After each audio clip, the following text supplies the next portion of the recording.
नमस्कार मंडळी. भूतांच्या गोष्टी ऐकायच्या आहेत का? मग चला माझ्यासोबत.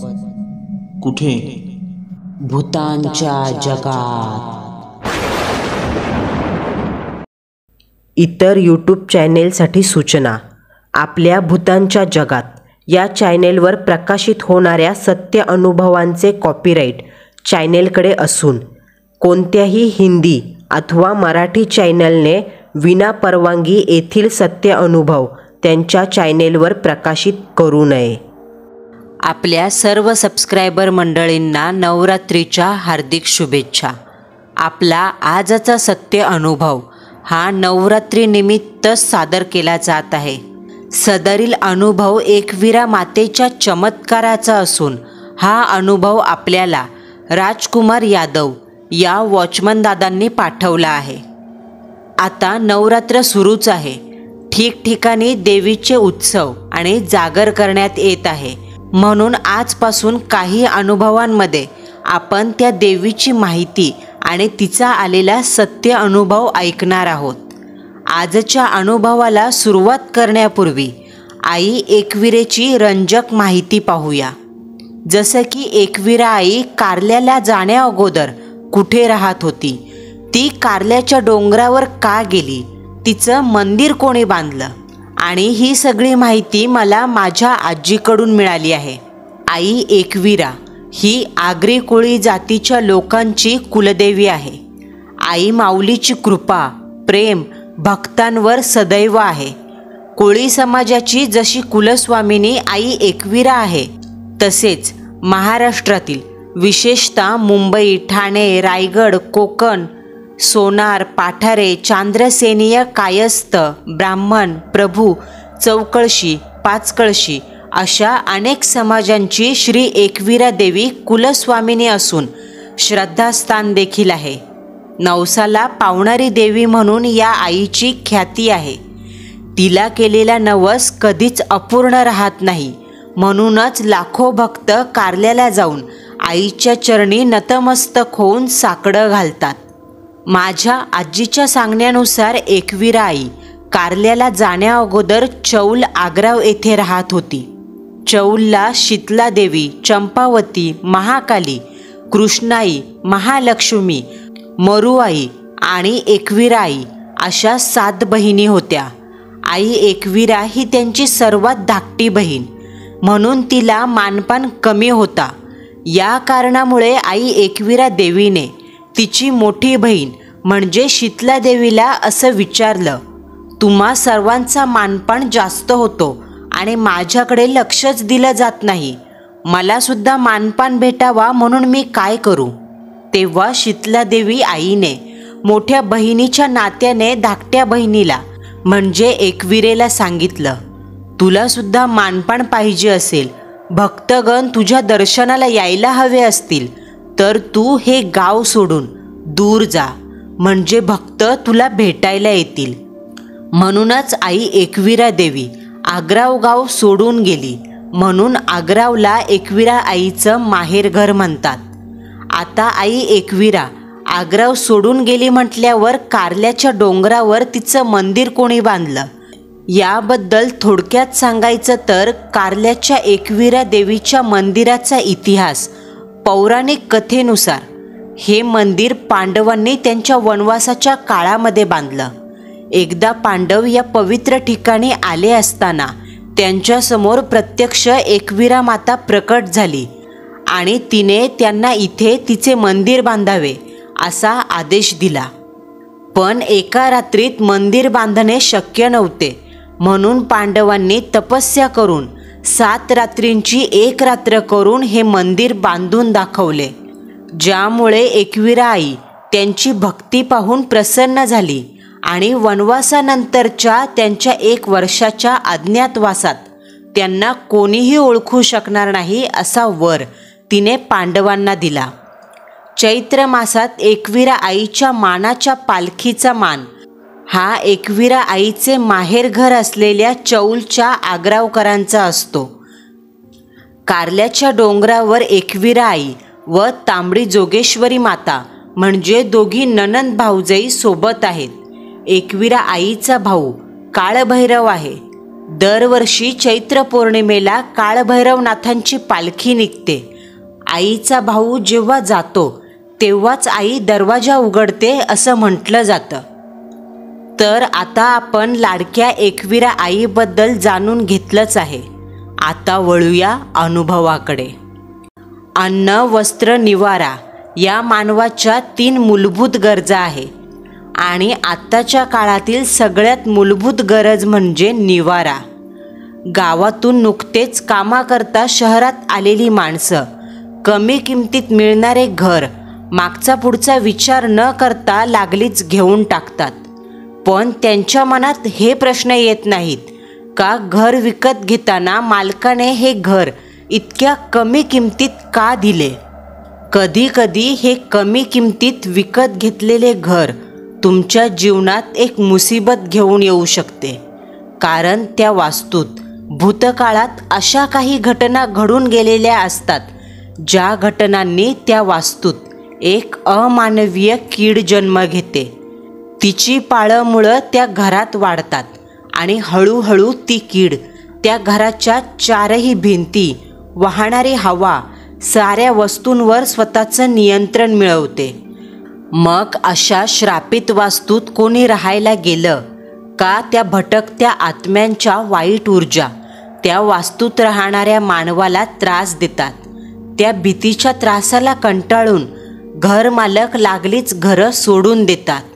मग जे कोणी होमसेल एजंट असतात ते ही असली श्रापित घरं कमी किमतीत ग्राहकाला कोणतीही पूर्वसूचना न देता त्याच्या गळ्यात मारतात.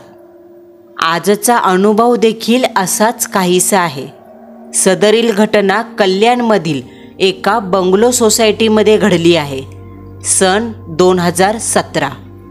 वॉचमनने 2 झापांचं गेट उघडलं. उघड्या गेटमधून एक काळी 4 चाकी आत घुसली. ड्रायव्हर सीटचा दरवाजा उघडून शशांक मधुकर कोळी हा तरुण बाहेर आला. शशांक हा मूळचा लोणावळ्याचा रहिवासी, पण कल्याण शहरात एका कंपनीमध्ये त्याला मॅनेजर या पोस्टवर नोकरी लागली म्हणून तो राहतं शहर सोडून कल्याणमध्ये स्थायिक झाला. अद्याप लग्न झालं नव्हतं, पण फॅमिलीत आई वडील दोघेही होते. शशांकचा पगार 3 आकडी, त्यामुळे इतक्यात स्वमालकीचा फ्लॅट घेणं त्याला परवडणार नव्हतं. म्हणून कल्याणमधील एका ओळखीच्या मित्राने त्याला बंगलो सोसायटीत एक कमी भाड्याचा बंगला राहायला घेऊन दिला. आता शशांक गाडीच्या दरवाजात उभा राहून तो बंगला न्याहाळत होता. बंगल्याच्या 2ऱ्या मजल्यावर चंदेरी अक्षरात बंगल्याचं नाव लिहिलं होतं, तारांकण सदन, आणि त्यावर बंगल्याचं टेरेस होतं. हळूच शशांकची नजर 2ऱ्या मजल्यावर गेली. बंगल्याच्या 2ऱ्या मजल्यावर गॅलरी होती. गॅलरीमध्ये प्रवेश करण्यासाठी एक काळ्या रंगाची उंच काचेची खिडकी होती. सध्या ती बंद होती. त्या बंद खिडकीसमोर तपकिरी रंगाचा पडदा ओढला होता. हळूच तो पडदा हलला आणि खिडकीपासून बाजूला झाला. शशांक जागेवर शांतपणे आजूबाजूला पाहत होता. तेवढ्यात त्याच्या अंतर्मनाला काहीतरी शब्दात न सांगण्यासारखं जाणवलं. सिक्स सेन्सने एक इशारा दिला. मनाला ठळक जाणीव झाली. त्याने 1-2 वेळा डोळ्यांची उघडझाप केली, कारण खिडकीत त्याने गरकन डाव्या बाजूला काहीतरी गेलंय हे पाहिलं.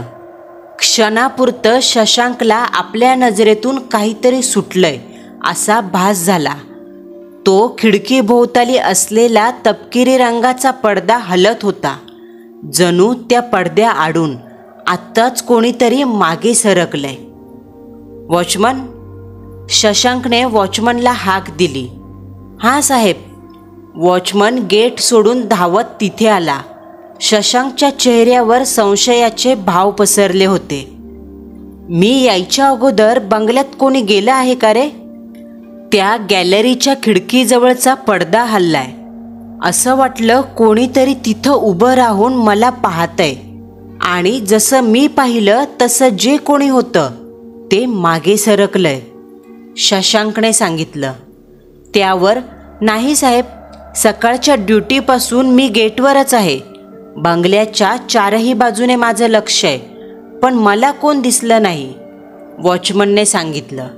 त्यावर शशांक म्हणाला, ठीक आहे, जा तू. एजंटने दिलेल्या चावीमार्फत शशांकने बंगल्याचा दरवाजा उघडला. एजंटने सांगितलं होतं, बंगल्याचा मालक फ्रान्समध्ये राहतो, पण त्याचं सर्व सामान बंगल्यातच आहे, म्हणून सोबत सामान आणण्याची काही गरज नव्हती. आणि महिन्याला फक्त 5,000 रुपये भाडं. इतका मोठा बंगला, तोही कमी भाड्यात. मग ही संधी कोण सोडेल, म्हणून शशांकने ही डील पक्की केली होती. शशांकने बंगल्याचं दार उघडलं. बंगला साफ केलेला होता. खालची फरशी, टिपॉय, टेबल सगळं साफ. पण तरी या बंगल्यात एक घाणेरडा दर्प जाणवत होता, काहीतरी सडल्यासारखं. बंगल्यात विलक्षण, प्रखर अशी शांतता होती आणि त्यासोबत एक हलकासा गारठा जाणवत होता. खिडक्यांच्या भोवताली असलेल्या पडद्यांनी हलकासा अंधार झालेला. ते घाणेरडं, उंदीर, घूस, न जाणो काय मरून पडलं असावं, ज्या वासाने शशांकला गुदमरायला लागलं. तशा त्याने बंगल्याच्या सर्व खिडक्या उघडल्या. तरीसुद्धा बंगल्याचे काही कोपरे अंधाराने व्यापले होते. शशांकने सर्व बंगला डोळ्याखालून घातला. बंगला पाहता पाहता शशांकला एक गोष्ट लक्षात आली. बंगला पूर्णतः रिकामा आहे. बाहेर उभं राहून आपल्याला गॅलरीत जी संशयित हालचाल दिसली, तो फक्त मनाचा भ्रम होता. आणि दुसरी गोष्ट म्हणजे या बंगल्यात कुठेही देवघर नव्हतं. साधा भिंतीवर देवाचा फोटोही नाही. शशांक हा आगरी कोळी समाजातला असल्याने त्याचा एकविरा आईवर खूप जीव होता. महिन्यातून 4-5 फेऱ्या कारल्याच्या डोंगरावर व्हायच्याच. खरं तर लोणावळ्याहून येताना त्याने एकविरा आईचा फोटो सोबत आणायचा असं ठरवलं होतं, पण घाई गडबडीत तो विसरला. शशांकने फोनमध्ये वेळ पाहिली. दुपारचे 3 वाजले होते. राहत्या घरावरून येताना त्याने वाटेत नाश्ता केला होता. आता पोटात कावळे ओरडत होते. शेवटी बाहेर कोणत्या तरी हॉटेलात जाऊन जेवण करू आणि संध्याकाळीसुद्धा काहीतरी पार्सल घेऊन येऊ असं त्याने ठरवलं आणि तो बंगल्याच्या आवारातून बाहेर पडला. दुपारचं जेवण बाहेरच केलं आणि रात्रीच्या जेवणासाठी चिकन बिर्याणी घेऊन घरी आला. सोबत रोजचं बाहेर खाणं परवडणार नाही, म्हणून महिन्याभराचा किराणासुद्धा त्याने सोबत आणला. जेवण बनवण्यासाठी बंगल्यात स्वयंपाकघर, गॅस या सर्व गोष्टी होत्याच. रात्री 8:30च्या दरम्यान तो परत आला. यावेळी बंगल्यावर असणाऱ्या वॉचमनची ड्युटी बदलली होती. नाईट ड्युटीवर राजकुमार होते. शशांकची गाडी बंगल्याच्या आवारात आली. दिवसा सुंदर, मनमोहक, मनाला भुरळ घालून बसणारा हा बंगला आता मात्र याचा नकाब उतरला होता.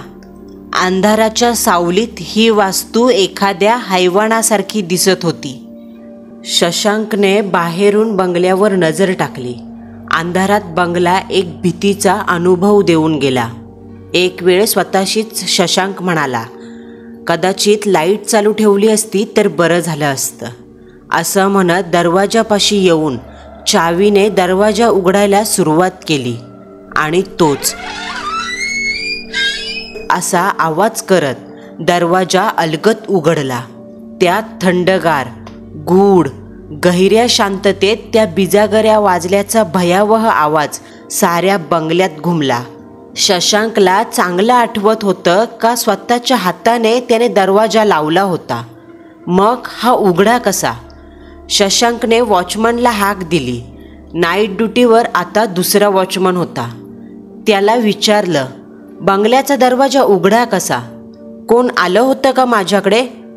यावर वॉचमनने फक्त, नाही साहेब, मी 6 वाजल्यापासून ड्युटी करतोय, कोण नाही आलं असं सांगितलं. शशांकने ठीक आहे म्हटलं खरं, पण वॉचमनला सोबत घेऊन बंगल्यात आला. काय माहीत अंधाराचा आसरा घेऊन चोर लपले असतील. शशांकने एक एक करत सगळ्या बंगल्यामधल्या लाईट लावल्या. बंगल्यामध्ये प्रकाश पडताच मनावर भीतीचं आलेलं दडपण दूर झालं. तसं शशांकने वॉचमनला जायला सांगितलं. वॉचमनने जाताना मेन डोअर लावून घेतला. शशांक पार्सलची पिशवी घेऊन दुसऱ्या मजल्यावरच्या रूममध्ये आला आणि पिशवीतून बिर्याणी व बियरची बाटली बाहेर काढली. अर्ध्या पाऊण तासात बिर्याणी आणि बियर शशांकने फस्त केली. आता त्याच्या नसांमध्ये नशेचा अंमल चढू लागला. डोळे जड झाले आणि त्या डोळ्यांसमोर त्याला एक दृश्य दिसू लागलं. काही वेळा अगोदर शशांकने खिडकीच्या समोरचा तपकिरी पडदा बाजूला केला होता.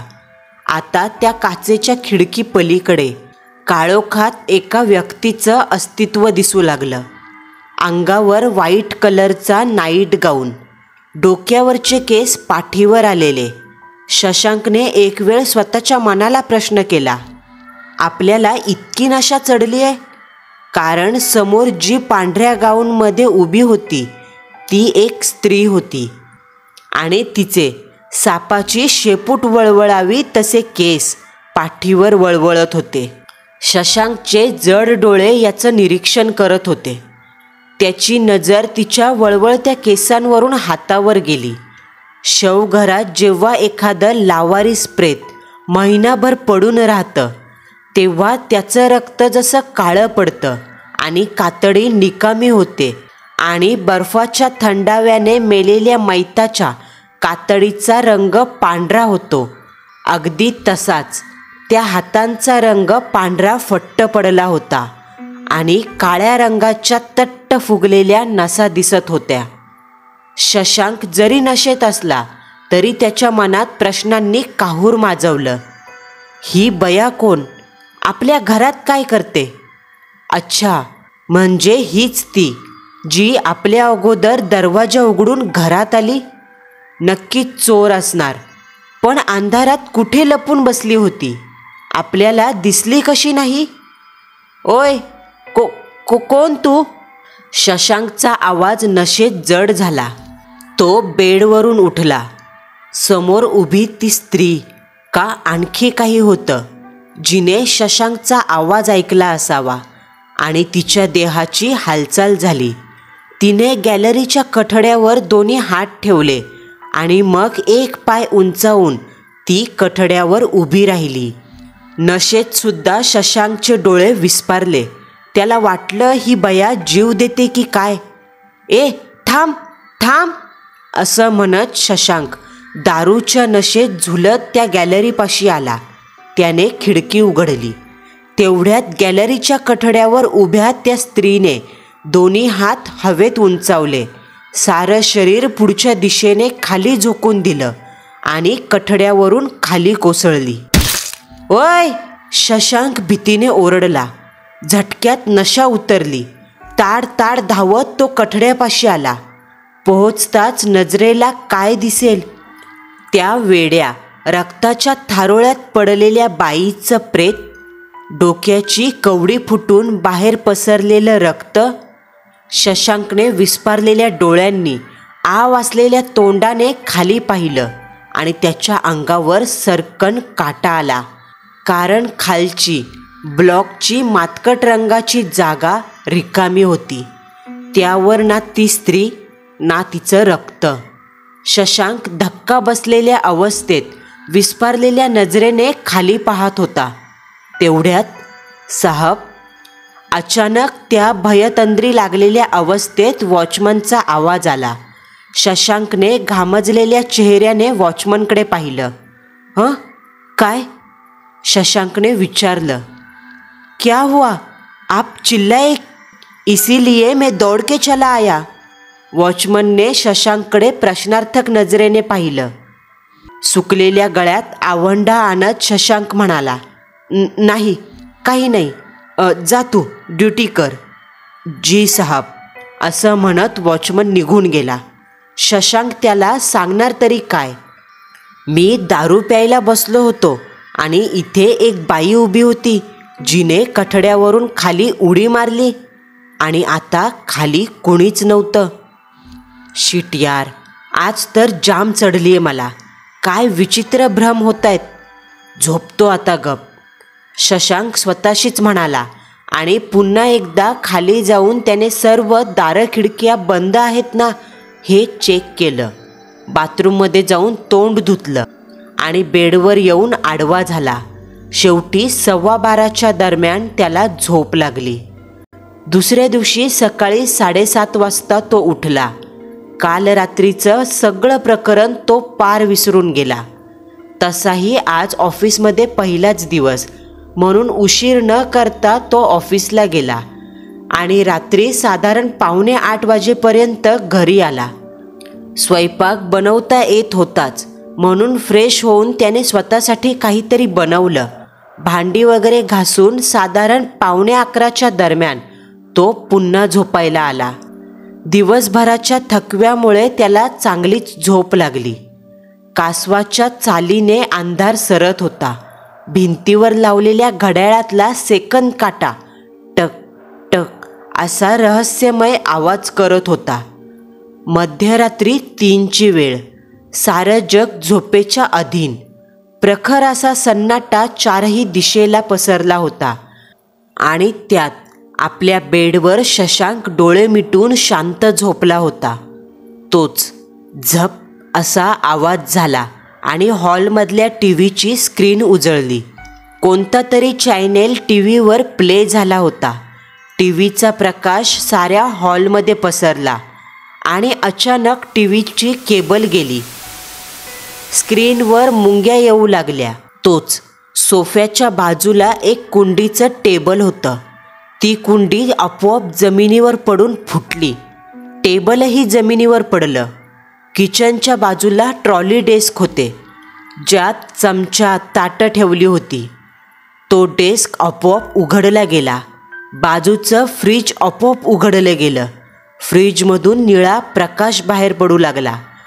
ती जी काही अदृश्य शक्ती होती ती किचनमधील चमचे ताटं जमिनीवर फेकू लागली. इकडे तिकडे पाहत नासधूस करू लागली आणि हळूच जिन्याने दुसऱ्या मजल्यावर शशांकच्या रूममध्ये आली. रूमचा दरवाजा उघडला. ते जे काही आत्मास्वरूपात तिथे आलं होतं त्याने बेडवर झोपलेल्या शशांककडे पाहिलं आणि मग ते बेडच्या उजव्या बाजूला असलेल्या कपाटापाशी आलं. आपोआप जोरात कपाटाच्या झापा उघडल्या गेल्या आणि त्यातील शशांकचे कपडे, टी शर्ट, पॅन्ट, जीन्स हे सारे कपडे कोणीतरी आतून बाहेर फेकावे तसे कपाटातून काढून रागात जमिनीवर फेकले गेले. दुसऱ्या दिवशी सकाळी 7 वाजता मोबाईलच्या अलारामने शशांकला जाग आली. डोळे चोळत शशांक उठून बसला आणि पाहतो तर त्याच्या चेहऱ्यावर प्रश्नार्थक भाव पसरले. समोरचं कपाट उघडं होतं. जमिनीवर कपाटातील सर्व कपडे पडले होते. शशांकच्या कानावर हॉलमधून टीव्हीचा आवाज येत होता. तसा शशांक पटकन खोलीतून बाहेर आला आणि बाहेर येताच त्याला अजून एक धक्का बसला. हॉलमधला टीव्ही सुरू होता. बाजूची फुलदाणी खाली पडून फुटली होती. किचनमधले चमचे, ताट सारं काही जमिनीवर पडलं होतं आणि फ्रीजचा दरवाजा सताड उघडा होता. शशांकला आठवलं त्याने रात्री स्वतःहून दारं खिडक्या लावून घेतल्या होत्या. मग हे कसं काय झालं? कपाटातील कपडे, किचनमधील सामान. 1 मिनिट शशांकने डोक्यावर जोर दिला. रूमचा दरवाजासुद्धा लॉक होता. मग कपाटाचे दरवाजे उघडले कसे? रागातच शशांकने वॉचमनला आवाज दिला. अजूनही नाईट ड्युटीवर असलेला वॉचमनच ड्युटी करत होता. तसा तो धावत आला. जी साहब, क्या हुआ? अरे काय झालंस काय विचारतो? बंगल्यात कोणी माणूस शिरतोय, नासधूस करतोय आणि तुला दिसत नाही? रात्रभर लक्ष ठेवत होतास का खुर्चीवर झोपा काढत होतास? शशांकने वॉचमनला चांगलंच झापलं. प्रकरण इतकं तापलं का शशांकने एजंटला कॉल करून वॉचमनची कंप्लेंट करायचं ठरवलं. कारण बंगल्यावरचे दोन्ही वॉचमन एजंटनेच कामाला ठेवले होते. शशांक एजंटला कंप्लेंट करतोय हे पाहून तो वॉचमन म्हणजे राजकुमार गयावया करू लागला. साहब, अम्मा कसम झूठ नहीं बोलूंगा. सारी रात यही पर था, कोई अंदर नहीं आया. वॉचमनच्या त्या दयनीय स्वरातल्या बोलण्यावर शशांकला थोडासा विश्वास बसला. शशांकने घरातलं सर्व काही सामान ठीक केलं आणि मग फ्रेश झाला. बंगल्याचा दरवाजा लावून गाडी घेऊन तो ऑफिसला गेला आणि दुसऱ्या शिफ्टला आलेल्या वॉचमनला बंगल्यावर चांगलं लक्ष ठेव अशी सक्त ताकीद दिली. कंपनीतून काम झाल्यावर रात्री 9 पर्यंत शशांक पुन्हा बंगल्यावर आला. गाडी बंगल्याबाहेर लावून बंगल्याच्या दरवाजापाशी आला आणि चावीने दरवाजा उघडणार तोच त्याचा हात थांबला. डोळे लहान झाले आणि कान टवकारले. तो काहीतरी ऐकण्याचा प्रयत्न करू लागला. आला का तो? आवाज एका स्त्रीचा होता. हां मम्मी, दरवाजाच्या बाहेर उभा आहे. आता एका लहान मुलीचा आवाज आला. शशांकच्या कानांनी ते आवाज ऐकले. नक्कीच घरात चोर शिरलेत असा त्याचा समज झाला. आत जे कोणी आहेत त्यांना आपली चाहूल लागली हे लक्षात येताच शशांकने संरक्षणासाठी हातात दांडूक घेतला.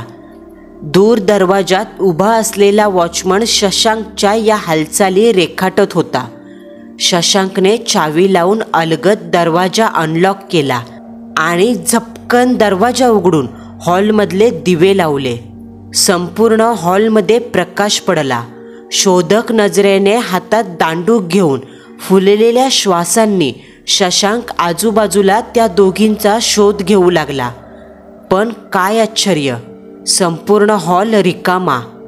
मग आलेले ते 2 आवाज. समजा जर ते जिन्याच्या दिशेने गेले असते तर त्यांना धावावं लागलं असतं.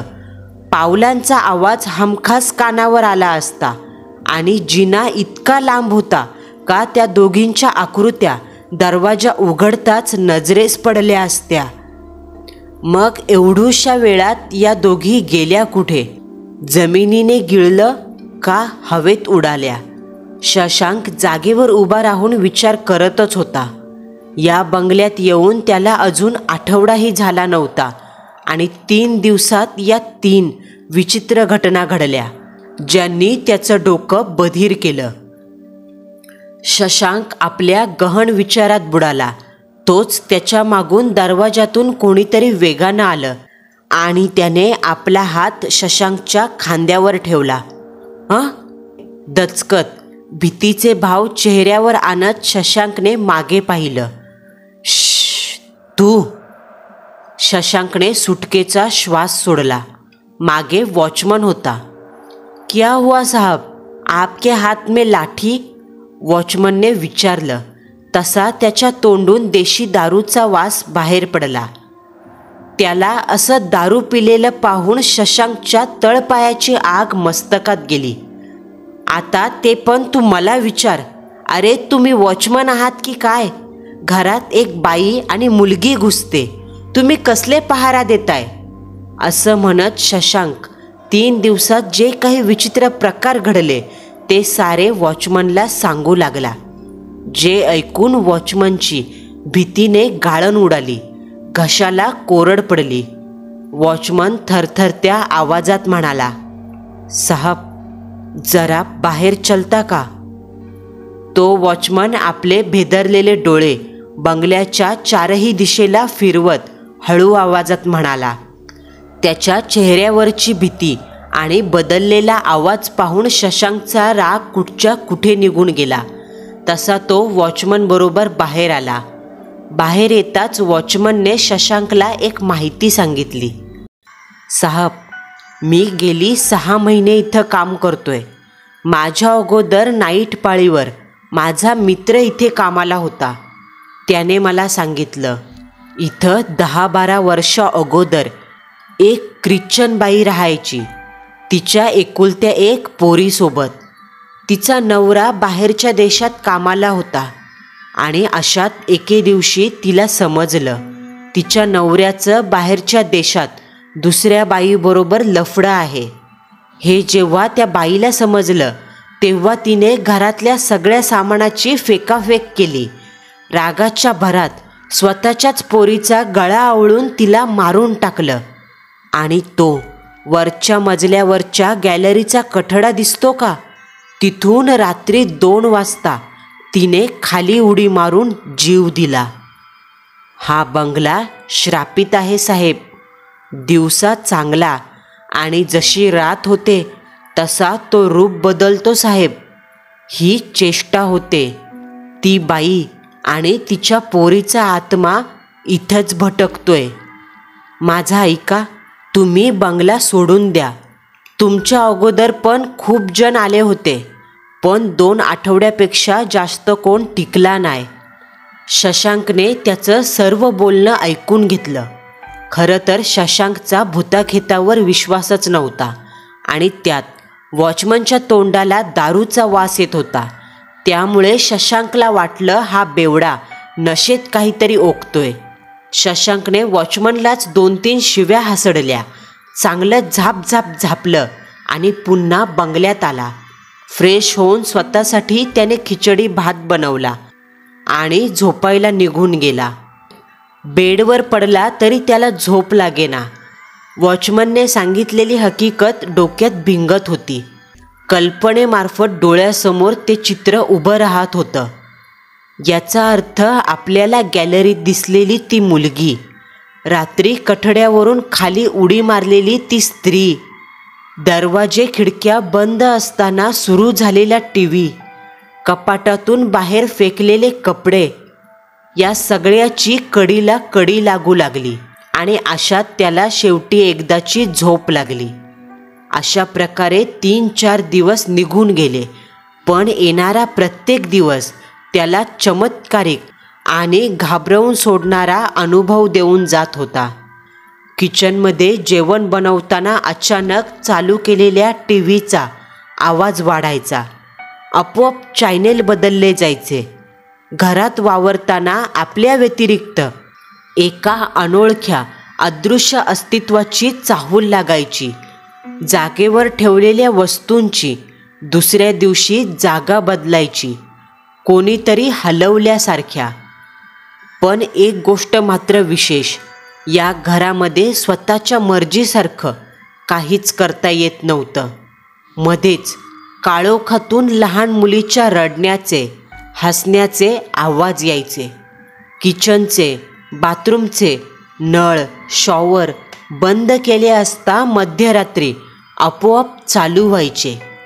या घडणाऱ्या विचित्र घटनांनी शशांकला आता पूर्ण खात्री झाली, इथे अतृप्त शक्तीचा वास आहेच. या जागेत भूताचा वास आहे हे समजताच शशांकने दुसरीकडे राहायला जागा शोधली. या जागेतून बाहेर पडण्यासाठी तो खूप उतावीळ झाला, कारण इथे राहून त्याच्या मानसिकतेवर नकारात्मक परिणाम होत होता. जर अजून काही दिवस या बंगल्यात राहिलो तर वेड लागायची पाळी येईल असं त्याला वाटत होतं. शेवटी एके दिवशी रात्री 8-8:30च्या दरम्यान त्याने आपली बॅग पॅक केली. कल्याणमधल्याच त्याच्या एका मित्राने एक रूम पाहिली होती आणि तो तिकडे जाण्यासाठी निघाला होता, कारण या झपाटलेल्या अतृप्त वास्तूत त्याला क्षणभरही थांबायचं नव्हतं. वरच्या मजल्यावर त्याने बॅग पॅक केली आणि बॅग घेऊन बाहेर जाण्यासाठी निघणार. तो दरवाजा समोर येताच धाडकन आवाज करत खोलीचा दरवाजा आपोआप त्याच्या नजरेसमोर बंद झाला. एक क्षण काय झालं त्याला समजलंच नाही. विस्पारलेल्या डोळ्यांनी तो नुसता दरवाजाकडे पाहत होता. शशांकच्या पाठीमागे असणाऱ्या गॅलरीच्या काचेवर असलेले पडदे हलू लागले. पडद्यांच्या बाहेरून अंधार दिसत होता. आता त्या पडद्यांनी खिडकी झाकून घेतली. शशांकने घाबरून मागे वळून पाहिलं. घडणाऱ्या कृती साधारण नाही हे त्याला कळून चुकलं. तरी त्याने निष्फळ प्रयत्न म्हणून दरवाजा जोर लावून उघडण्याचा प्रयत्न केला. लाथाबुक्क्या घातल्या पण नाही, दरवाजा उघडला नाही. शेवटी त्याने वैतागून वॉचमनला म्हणजे राजकुमारला हाका मारायला सुरुवात केली, पण त्याचा आवाज खोलीच्या बाहेरच जाईना. म्हणून तो खिडकीपाशी आला. खिडकीचे पडदे बाजूला करू लागला. पण काय आश्चर्य, ते पडदे जणू काचेला चिकटावे किंवा कोणीतरी धरून ठेवले असावे असे स्तब्ध. त्याला जराही हालेना. घडणाऱ्या घटनांनी शशांकला भीतीचा डोस मिळाला. छाताडात काळीज धडाधड धडधडू लागलं. डोळे कावरे-बावरे झाले आणि तोच बंद दरवाजाच्या आडून मस्करीच्या स्वरातलं हसू ऐकू आलं. एक घोगरा आवाज कानावर पडला. No, never, you can't leave us. मी तुला जाऊ देणार नाही, इथेच थांबवणार आहे. नाही जाऊन देणार तुला. I will kill you, kill you. मारून टाकू तुला आणि इथेच आमच्यासोबत कैद करू तुला. हे शब्द आणि त्यासोबत अतिशय भयानक रक्त गोठवणारं हसू शशांकच्या कानावर पडलं. शशांक अक्षरशः रडकुंडीला आला. मदत म्हणून त्याने खिशातून फोन बाहेर काढला आणि हीच त्याची चूक झाली. बंद दरवाजा आडून एक हिंस्र गुरगुरणारा आवाज फुटला. धाडकन दरवाजा उघडला गेला. दरवाजाच्या बाहेर कोणीच दिसलं नाही, पण पावलांचा धप धप असा आवाज पुढे येताना जाणवू लागला आणि ती अदृश्य शक्ती चवताळून शशांकच्या अंगावर धावून आली. नजरेला जरी काही दिसलं नाही तरी शशांकला आपल्या समोर काहीतरी येतंय याची जाणीव झाली, कारण अतिशय थंडगार हवेचा झोत त्याच्या अंगावर आदळला आणि त्या धक्क्याने तो खाली कोसळला. हातातला फोन बेडच्या दिशेने पडला. शशांक फोनकडे पाहत हातापायावर सरपटत घाईने फोन घ्यायला त्या दिशेने निघाला. तोच बेड खालच्या अंधाऱ्या पोकळीतून एका लहान मुलीचा राखाडी रंगाचा हात बाहेर आला आणि त्या हाताने तो फोन गपकन बेडच्या खाली खेचून घेतला आणि त्यासहित त्या अंधाऱ्या पोकळीतून एक खसखसतं टेर उडवल्याचं लहान मुलीचं हसू बाहेर पडलं. त्या बेडखाली काय असेल याची जाणीव शशांकला झाली. कसा तरी तो जागेवरून उठला. खोलीचा दरवाजा उघडाच होता. उघड्या दरवाजातून तो बाहेर पडला. धाड धाड करत पायऱ्या उतरत खाली आला आणि हॉलच्या दरवाजापाशी येऊन त्याने हॉलच्या कडीला हात घातला. तोच मागून कोणीतरी त्याचं शर्ट ओढलं. ती पकड अमानवीय होती. त्या पकडीने शशांक अक्षरशः हवेत जवळजवळ 4 फूट मागे जमिनीवर येऊन पडला. जमिनीवर पडताच त्याच्या अंगावर असलेल्या फुलबाह्यांच्या शर्टाची उजव्या हाताची एक बाही फाटली आणि त्याच्या तळहातावर असलेला एक टॅटू उघडा पडला. त्याच्या तळहातावर आई एकविरा माऊलीचा टॅटू होता. शशांक पाठीवर पडल्याने त्याच्या पाठीला जब्बर मार लागला. तो विवळत जमिनीवर पडून राहिला. तोच हॉलमध्ये बाजूला असलेली लाकडी खुर्ची एखाद्या माणसाने दोन्ही हातांनी वर उचलावी अशी हवेत उचलली गेली आणि हवेतच ती खुर्ची कोणीतरी अफाट त्रिकाल शक्तीने शशांकच्या दिशेने फेकावी तशी त्याच्या दिशेने आली. शशांकचे डोळे कासवागत वटारले गेले. आई! पोटच्या मुळाच्या देठापासून शशांक ओरडला आणि त्याने त्याचा टॅटू असलेला हात आपल्या डोळ्यांवर आणला. शशांकच्या हातावर एकविरा माऊलीचा टॅटू होता. हा टॅटू समोर येताच बंगल्यांच्या भिंतींनाही तडे जावेत इतकी भयानक आरोळी कानात घुमली आणि वर हवेत असलेल्या लाकडी खुर्चीच्या हवेतच चिरफाळ्या उडाल्या. कारण शशांकच्या हातावर रेखाटलेल्या आई एकविरेची प्रतिमा, मनात असलेलं शुद्ध निस्वार्थ भक्तिप्रेम आणि देवाला दिलेली ती हाक दाही दिशा भेदून पलीकडे पोहोचली होती. त्या दिव्य किरणांपुढे त्या साधारणशा लाकडी खुर्चीचा काय निभाव लागणार होता. शशांकच्या बंद डोळ्याआड ते आवाज घुमले. ते जे काही अदृश्य ध्यान खुर्चीला धरून उभं होतं, त्याच्या समोर हातावरच्या एकविरा मातेची प्रतिमा दिसताच ते अक्षरशः कुत्र्यासारखं केकाटू लागलं, गुरांसारखं हंबरू लागलं आणि साऱ्या बंगल्यामध्ये फटाके फुटल्याचा आवाज घुमू लागला. जणू त्या प्रेत आत्म्याच्या अंगावर वार होत होते. तोच साहब साहब. बंद डोळ्याआड शशांकच्या कानावर वॉचमनचा आवाज आला. पण शशांकने मात्र उघडा दरवाजा पाहताच आधी त्या श्रापित बंगल्यातून बाहेर धाव घेतली. वॉचमनने शशांकला असं घाबरलेलं पाहून आपल्या खुर्चीत बसवलं, त्याच्या बाटलीतलं पाणी प्यायला दिलं. आणि त्यावेळी जेव्हा शशांक पाणी पित होता तेव्हा वॉचमन राजकुमार याला शशांकच्या हातावर तो टॅटू दिसला. तसं राजकुमारने लागलीच विचारलं, साहब, तुमच्या हातावर हा टॅटू कोणाचा? ही तुमची आई आहे का? कारण मगाशी अगदी अशीच दिसणारी बाई इथे आली होती, अगदी काही मिनिटापूर्वी. अंगावर हिरवी साडी, नाकात नथ, कपाळावर मोठं कुंकू, तिच्या डोक्यावर टोपली होती आणि त्यात खूप सारी फुलं होती. मी तिला जाम अडवण्याचा प्रयत्न केला, पण ती थांबली नाही. मला म्हणाली, आतमध्ये माझा पोर आहे, अडकलाय तो, मला हाक मारतोय. वॉचमनच्या तोंडून हे शब्द बाहेर पडताच शशांकचा पाणी पितानाचा हात जागीच थांबला. डोळे आश्चर्य, प्रेम, आसवांनी भरून गेले.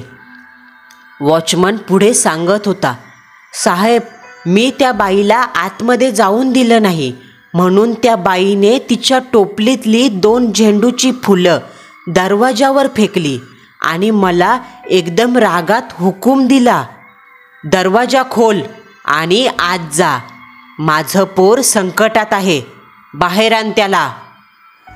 म्हणून मी घाईघाईत दरवाजा उघडला आणि पाहतो तर तुम्ही समोर हॉलमध्ये जमिनीवर पडून होतात, म्हणून तुम्हाला हाक देत आतमध्ये आलो. मग पुढे काय झालं ते तुम्हाला माहितीच आहे.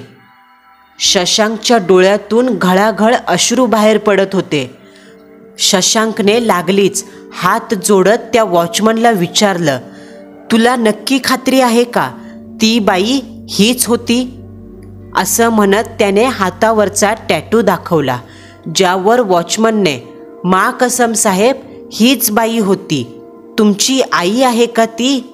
आत्ताच इथे होती, पण कुठे गेली काही समजलंच नाही, असं सांगितलं. हे ऐकताच शशांकच्या डोळ्यातून घळाघळ अश्रू बाहेर पडू लागले.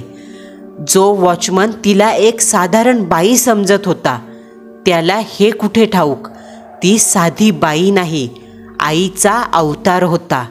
या ब्रह्मांडाचा असा चमत्कार ज्याला पाहण्यासाठी सामान्य लोक तरसतात. शशांकने डोळे पुसले, मनोभावे आईला हात जोडून तिचे आभार मानले. घरातला फोन, कपडे आता त्याला कशाशीही घेणं देणं नव्हतं. बरं झालं निदान गाडीची चावी खिशात आली. तसाच तो गाडीत बसत मित्राकडे निघून गेला. तिथून पुढे आजवर वॉचमन राजकुमार आणि शशांक यांची कधीही भेट झाली नाही. पण त्यानंतर काही दिवसांनी राजकुमार यांना समजलं का ती टॅटूमधली बाई ही साधीसुधी बाई नसून दैवी अवतार होता, जो त्यांनी त्याच्या डोळ्यांनी पाहिला होता. तोपर्यंत राजकुमार यांना आई एकविरा देवीबाबत काहीही माहिती नव्हती. पण या प्रसंगानंतर राजकुमार स्वतः आई एकविरा मातेचे मोठे भक्त झाले. बोल एकविरा आईचा उदो उदो. मंडळींनो, आपला आजचा थरारक अनुभव तुम्हाला कसा वाटला हे कमेंट बॉक्समध्ये कळवायला विसरू नका. पुन्हा भेटू. नवा सत्य अनुभव, नवा थरार.